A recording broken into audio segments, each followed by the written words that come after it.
Hello everyone, good morning. আমার সকালটা শুরু হয় ঠিক এভাবে, কফি, চা বা কিছু একটা চায়ের সঙ্গে কিছু, মেন কথা আমি বিস্কুট খাই না। সকাল সকাল একদম কফি আর আজকে ভুজিয়া, এই দুটো দিয়ে একদম গ্যাসের জিনিস দিয়ে দিন শুরু হলো। আমার বর বেরোয় সকালে 6টা থেকে 6:30টার মধ্যে, তারপরে আমার কোনো কাজ থাকে না, তাই আমি আবার একটু শুয়ে নিই অ্যান্ড একটু লেট করে উঠে একটু নিজের জন্য চা কফি এইসব করে দিনটা শুরু হয়। তারপর এই যে দেখো একদম আমি রেডি হয়ে গেছি এখন একদম কাজের জন্য।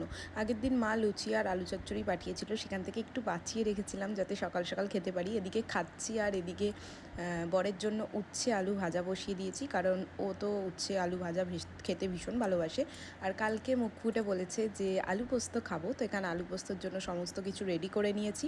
ভাতটা এখন বসাবো না, ভাতটাও আসলে বসাবো। তারপরে মনে পড়লো যে ডাল ছাড়া ও খেতে পারবে না। দেখো আমার জন্য যদি হতো আমি ডালটা একদম বসাতাম না, কিন্তু তারপর মনে পড়লো ও তো একটু ডাল খেতে ভালোবাসে, তাই ডাল বসিয়ে দিলাম। এদিকে চলে গেলাম স্নান করতে। স্নান করে একটু বসেছিলাম, এডিট করছিলাম, তখন বর ফোন করে বললো যে আমি বাড়িতে আসছি খেতে, তারপরে আমি কাজ শুরু করব। তো অফিস থেকে চলে আসলো, আর শুনেই ফোন কেটেই আমি ভাত বসিয়ে দিলাম যাতে ও আসার পরেই ভাত খেতে পারে। আর এই যে ও চলে আসলো, খেয়ে দে এখন আমি একটু ঘুমাবো, আবার কাজে বেরিয়েছি।